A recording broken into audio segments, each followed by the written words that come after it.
have a video that we're going to show as soon as we have those connections taken care of, but continue to keep that on your calendar, keep that in mind. Plan to be here and join us on that day, participate. I think one thing we need next Sunday is 4 volunteers to hold buckets at the exits if we're taking the love offering after the service. That's next Sunday. Yes. And I believe we're going to try maybe to invite the youth over as well, and that is not just our class, so we're going to invite and encourage people to participate with us as well. So look forward to that. Today's lesson is entitled "When Life is Expendable," and we'll be reading, looking at the book of Moses, Exodus story. We're looking at Moses, and when I looked at that, and I was looking over the lesson this week and thinking about in our society ways that life is considered to be expendable or devalued, made me think about just beyond somewhat the obvious, because we can easily look at the things that jump out to you. So when you think about life being expendable, is there anything any way in which you see that society views life as expendable quickly comes to mind? Abortion. And the writers of this lesson, that was an easy one, and they and I mean, when I say easy, I mean to identify. They identified some statistics that came with some of the numbers since 1973, legalization of, and talked about how the number of abortions that have been, the procedures taking place, is equivalent to 20,000 9/11 attacks. And during the 9/11 attacks on the trade centers, there were, I had the number in here, but it talks about since 1973, over 60 million babies, fetuses have been aborted. 3,000 a day. Yeah. 3,000 a day. 3,000 a day, Joel said. So that one obviously is going to stand out to us. But it's not the only way that we devalue human life. While that one is certainly, when we look at what God values, and God values each one of us, God has a purpose for each of our lives. So when we look at abortion, we don't know what might have been lost through that aborted fetus. But also, for those who are here with us, there's a lot of ways that our society devalues life. And we could look at extremes throughout history, but we can also look at just what takes place, around us in our community. Some things that maybe don't appear as atrocious as abortion or Holocaust type events, but certainly ways that we don't value one another. And when you think about valuing, holding value in someone around you or the people around us, who do we value? Who do you value in your life? Those close to you. People close to you? A lot of times ourselves. Yeah, maybe more than anyone else, right? Yeah. Yeah. Value ourselves, and we hold ourselves, and that's not always a bad thing. No. We should value ourselves because God values us, but when we take that to extreme, or when it impacts others negatively, we overvalue ourselves. Those who bring value to us. Is it easy to value someone who, if someone's doing something for you, do you value them? Yeah. Those are the easy ones. Those who don't, that's when it becomes more difficult. When someone doesn't bring any value or they're a detriment to us, we don't have a lot of value for them always. How much do we value people who are incarcerated right now? Depends on if we know them and have a relationship with them. Then they have value to us, right? Depends on what they did. Absolutely. Whether it should or shouldn't, we have that prejudice where we're going to have some value depending upon what we think about the level or how bad we think that crime or sin was.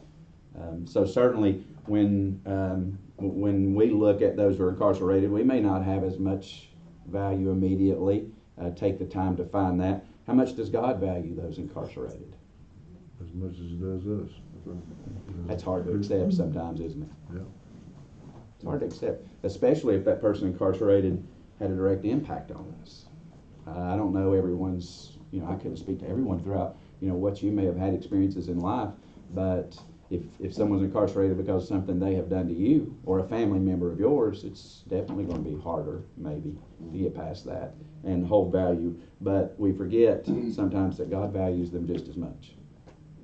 And I think maybe the easiest way for me to always think about that is we're all children of God. So when we think about our own children, how much do you value your children?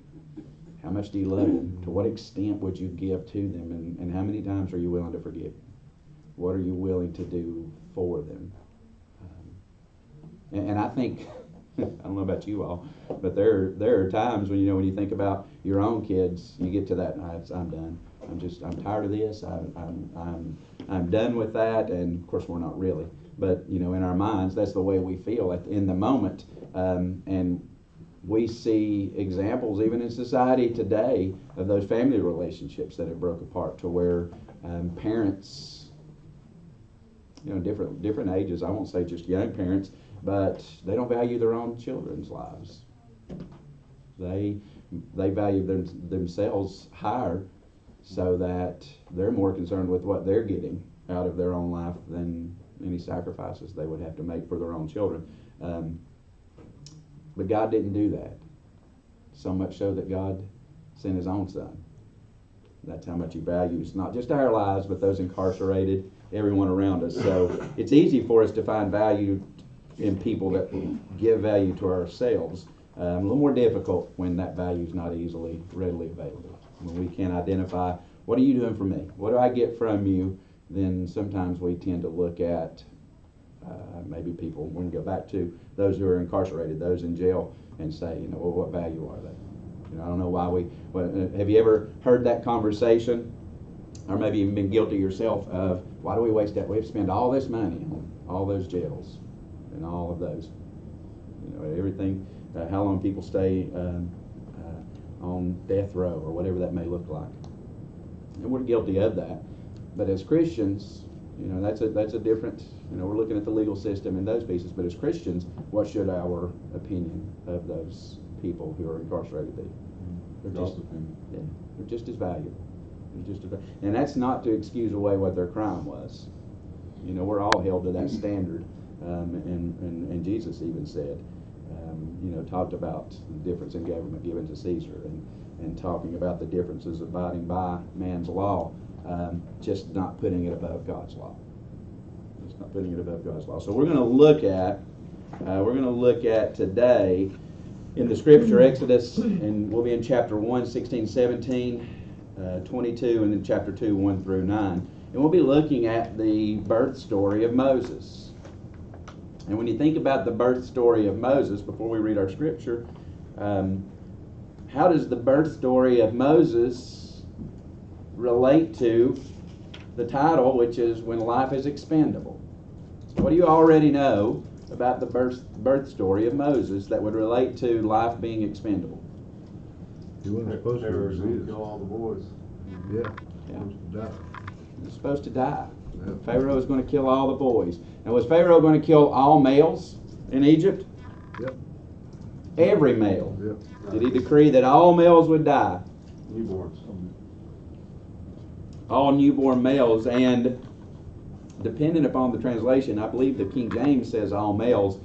Some of the other translations get more specific and look at all Hebrew male children, not the Egyptian male children, because that would obviously be counterproductive. But when you think about what Pharaoh, and this is the new Pharaoh, not the Pharaoh that had ascended Joseph to a high-ranking position, but a new Pharaoh has came into power, and he has made a proclamation that all Hebrew male children, newborns, should be put to death, or he's going to make this.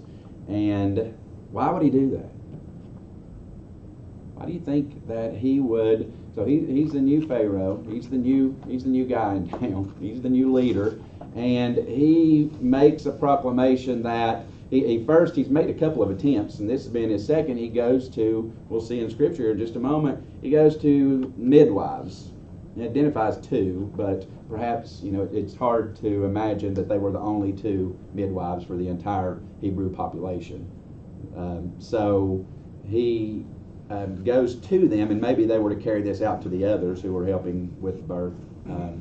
But he gives them the order that they are to put to death any of the male children. Why would he do that? Why do you think he might do that? Because it will be replaced eventually. Yeah. It's a threat to his power.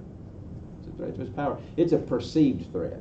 They haven't actually, at this point, those newborn Hebrew children, the males, they haven't presented any threat to his power, but what might they later on? So his concern and what he says, and if you go back a little bit in Exodus, and I'm going to be reading out of this Bible is a New American Standard, and it says, Now a new king arose over Egypt who did not know Joseph, and he said to his people, Behold, the people of the sons of Israel are more and mightier than we.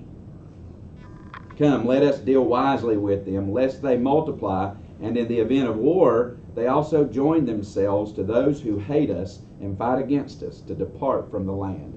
So what was he afraid of? Be overtaken.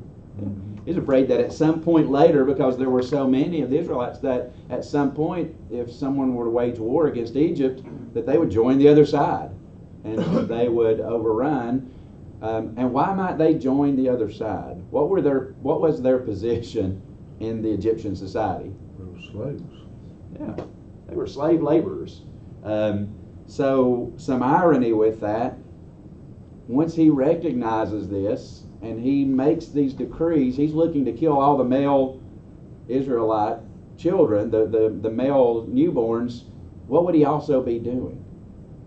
Cutting his labor. Yeah. Mm-hmm. He's eliminating part of his workforce. Mm-hmm. These are the ones who are building the pyramids potentially and doing those things. And so he's making a decree that a big majority, he's already said, look how large they are. They're larger than we are. Their population is greater than ours. So he's looking to, number one, eliminate a big piece of his workforce. And not only that, but by eliminating all of the males, what would eventually happen? All of them. They potentially would be all eliminated. So he would reduce the females, who were also used in other capacities, whether he used them as concubines or field laborers or housemaids or whatever they may have been assigned to do. But it was counterproductive, because I thought it was just ironic that the decree he would made actually was negatively impacting him. Boy, we do the same thing sometimes, don't we? We make decisions. I don't mean that we make, decrees to eliminate people, but we make decisions, and I think that Satan has a way of encouraging us evil. We'll just say that, to do things that are destructive in our lives. Maybe we don't recognize them. I'm sure to Pharaoh at that time, it made perfect sense what he was asking them to do. This is a threat to me, and this is how I'm going to fix it. But it was going to negatively impact him. And when you look at your own lives, I know that when I look at mine, I can look back at things and think, why did I do that? Well, what was I thinking? Why would I have made that decision? And everything going on, I'm sure at the time I felt like that was a great decision. But, anyone on the outside looking in was probably thinking, what are you doing? Why would you do that?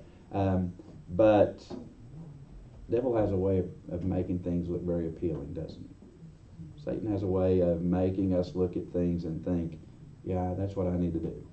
This is a good decision for me right now.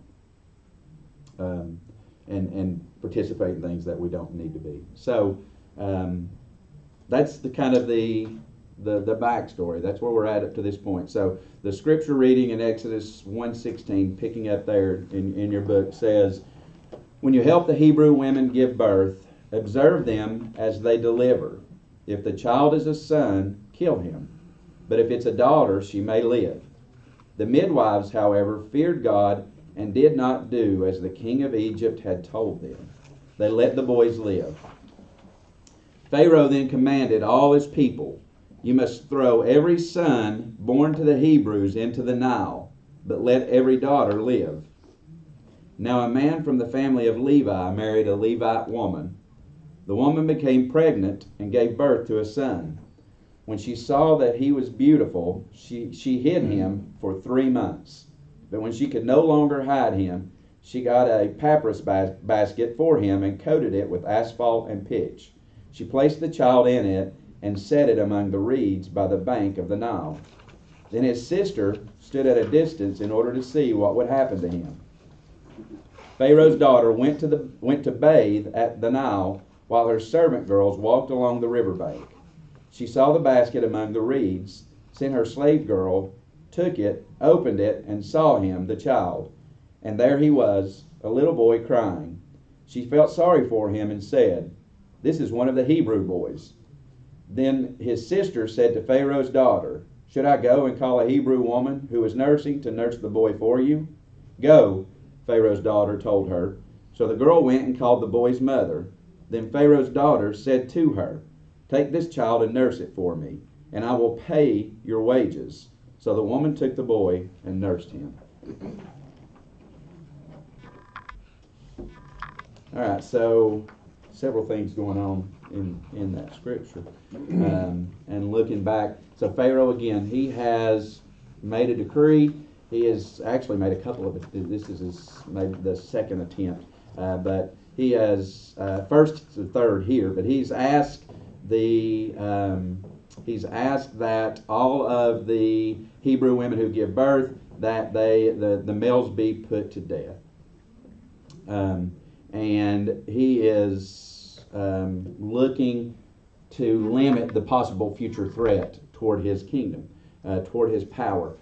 And we see that today too. We see a lot of decisions that are made out of power. And we're not going to get into a political debate this morning whatsoever. But we see decisions that are made, whether it's at a large scale political way, whether it's small, whether it's within a church. Are there decisions that are made within churches that are based solely on power or authority? What someone wants? Somewhere, yeah. Yeah, we see churches that split over those, over those same type decisions, and it's heartbreaking to see those things, because it's easy right now for us to talk about those things and look at them and ask the question why. But we've probably been involved. You know, I think David has talked about years ago, maybe before Brother Gary was here in this church, some of the dissension that took place. Strong churches that we see in our community, even here, here in Churchill, that we perceive as being good, strong, foundational churches. You can look back, ours included at times, and you'll see dissension and debate and times when everyone, maybe there was a rift. What causes those? A lot of times it's our own, what we want, what we value, what people value. Because if you step back, like we can this morning in a calm way, if you step back and ask ourselves, as First Baptist Church in Churchill, what's our mission?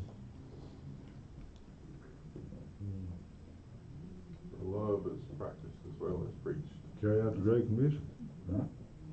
We out here on our marquee, we talk about where love is practiced as well as preached. As a Christian, no matter where we seat ourselves on Sunday morning, what's our job? What's God command us to do? Yeah, we're told to do that, and it's just to share the gospel, not to make sure that the right drapes or curtains are up, not to make sure that your building is better than the one down the road, or you've got everything in comparison, and doing all those things sometimes that we get caught up in that can cause debate. Sometimes simple as paint color or carpet color type can become a point of emphasis, and we get caught up in those things, and we can all be guilty of that. We can all be guilty of getting caught up in the moment and putting more emphasis on something than we should. But when we step back and look at what should we be doing, what is our purpose, and that is spreading the gospel and not get caught up in those small things. So when we look coming back around. When we look at our culture, and we look at what's going on here, thinking about not with the scripture, but even in our society today, what are some ways that our culture devalues life? How do you see? We said abortion, and that one obviously jumps out because I say that's the easy one, and I'm not saying that to lighten that, but just to say that one obviously will pop into mind. We think about that first a lot of times. But what other ways do we see our culture devalue